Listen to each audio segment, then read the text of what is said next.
record. But it is not due to anything substantive. We have the Republican leader of the House, Kevin McCarthy, with us.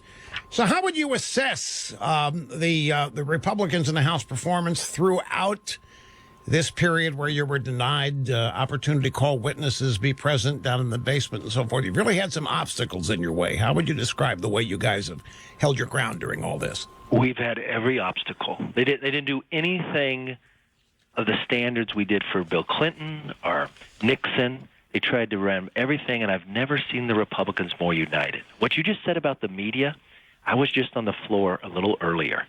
The Democrats are down. Pelosi promised them that their numbers would be higher. They're lower. The president's approval rating is at an all-time high. And you know what's going to happen at the end of this week? The Democratic conference is going to be smaller, and the Republican conference is going to be bigger. Instead of 19 seats to win the majority, we're only going to need 18, all because of what they've done with impeachment. Why do you think that is this a Pelosi miscalculation? Because you're right. By far. She really misread the public. She really misread these circumstances this badly. Well, remember what she said in in March of this year. She said, it's so divisive, impeachment. It has to be overwhelming, compelling, and bipartisan to move forward. Had she waited those 48 hours, she never planned that the president would release the transcripts. That was her fatal flaw. But she admitted last week she's been working at this for 2.5 years. And when you think about this, Jerry Nadler, you run to become committee chairman, and judiciary is all about impeachment. You have to campaign within your own party. He put out campaign pieces that he'd be the best for impeachment. Those freshmen that gave him the majority put their hand on the Constitution, say they'll uphold it. A few hours later, that new freshman, Tlaib, she says, I'm going to impeach the mother. And then you have Raskin, the congressman they put before Rules Committee yesterday. 2 days before the president was sworn in, he's on a speech saying he's going to impeach him. They have planned this all along. They had a timeline for it. The only thing they never had were the facts.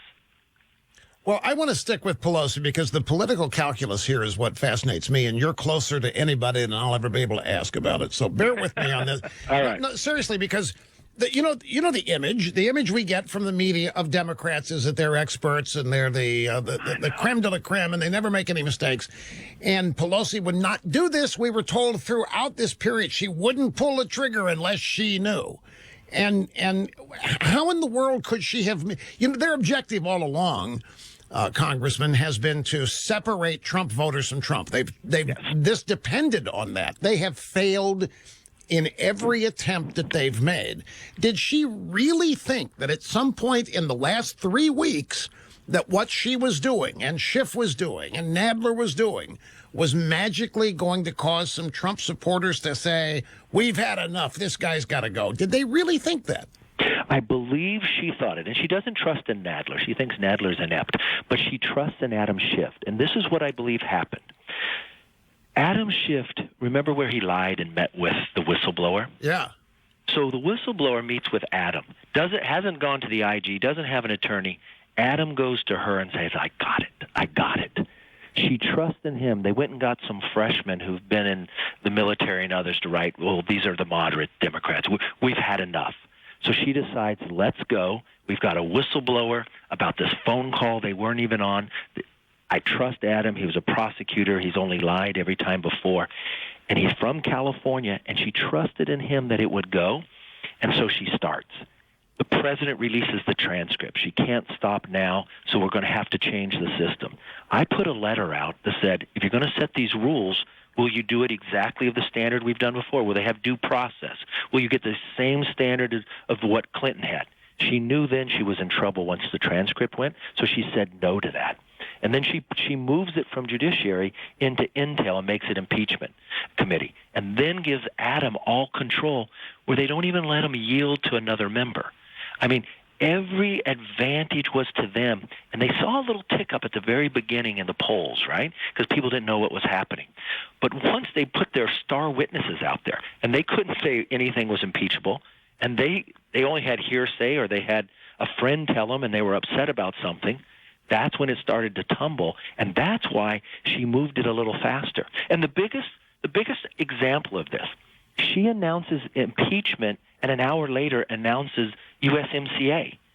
She wants to get this over because she knows she's made a mistake now. Right. She sees the independents dropping. She lost a member of her own conference, is going to join the Republican Party. You've got to put this in perspective. People have switched parties before, but I cannot remember a time where someone switched from the majority to go into the minority. They usually go from the minority into the majority. Right, especially during impeachment. Yes. Okay, we're talking with Kevin McCarthy, the Republican leader in the House of Representatives. You mentioned Pelosi and the. I think you're right on the money about the president releasing the transcript, totally blowing up their plan. They were thinking that they would be able to characterize that phone call however they wanted to. In fact, the whistleblower's original complaint, he was terrified. He was shocked. He was frightened over what he had heard. Turns out he hadn't heard anything. The transcript's released, and they've got nothing. So now they have to go to Plan B. So you bring in Lieutenant Colonel Vindman and all these State Department people who also couldn't identify an impeachable offense when asked to. But you say that she trusted Adam Schiff. Adam Schiff, Congressman, I say this not in any accusatory way. The man's been lying about fundamental things for the entire time Trump's been in the White House, been lying about Trump-Russia collusion, claiming he had evidence. He never was any evidence for it. The way he, in his committee chair, lied in his characterization of the phone call, got called out. It's also, I'm just a parody. How in the world could she put her trust in that? It's got to be a devotion to Schiff the partisan rather than Schiff the qualified. And you got to understand, on the Intel committee, this is only one of three committees that the only way you get appointed to it, the Democrats or the Republicans, is one person. The Democratic leader and the Republican leader appoints you. And she let him be chair after she knew he lied. Now, just yesterday, you had a judge going after the FBI about FISA. Right. What did Adam Schiff do earlier? He put an entire report by being the chairman of a committee.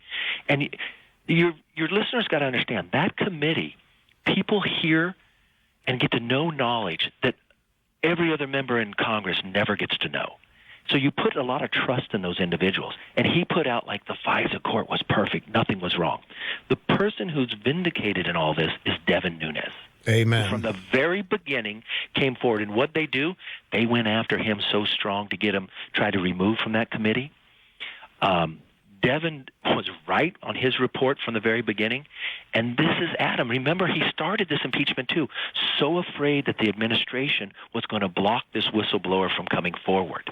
Then we found out he met with the whistleblower. Now he won't let the whistleblower come forward. If you're a federal prosecutor and you base an entire thing on an informant, the informant has to go forward, has to present. But now we've never seen the whistleblower, all because Adam Schiff does not want us to ask him the questions. Okay, so you say that the Democrats that you've seen today, they're down and out. Now the answer might appear obvious, but why do you think that's the case? I mean, they're going to get him impeached today. They're going to get the vote today. They should be deliriously happy. Okay, there are going to be members in that Democratic Party, but it's not the old Democrat Party. These new freshmen don't call themselves Democrats. They call them socialist Democrats. They're going to be excited. They're going to think they kept a promise they pledged to. But those who make up the majority, I see them in the mornings. They're down. And I had one tell me, look, I'm probably going to lose my race, but now I have no choice. I have to go down swinging. They have let her, Speaker Pelosi, walk them out on a ledge. And they've got no place to go now. Their heads down.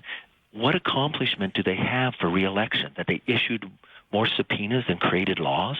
Well, they're going to. I mean, that's what they're promising, to never stop impeaching. But are they down because the public doesn't support them? Are they down because the public doesn't seem excited? Are they down because they don't really think they have impeachable offenses? What is it that explains it?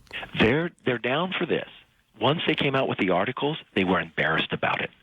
They started with the whole quid pro quo. They were home making that case. Then they moved to extortion. Then they went and focus grouped and told them all to go to bribery. And then they don't even mention one thing in the articles. It's a combination. They don't have the facts, But also, if you've spent a couple years running for Congress, if you asked people for a lot of money, if you've gone back and done it and you've promised it was going to be a high, if you ran for office and said, I'd never support Nancy Pelosi for Speaker, but then you voted for her, and then you said you didn't run to be impeached, now you're impeaching, you're looking at your family, but more importantly, you're going home on Christmas, you're going to look at your constituents, and you know what you're hearing from them. You're going to realize you're going to be a short-lived member of Congress. How many of the 31 do you think are in jeopardy? I would say more than 31 are in jeopardy. 31. Oh, wow. Can you hang on just a couple minutes? Yes. It's Kevin McCarthy, the Republican leader in the House, and we'll take a brief, obscene profit break here. Be right back with him.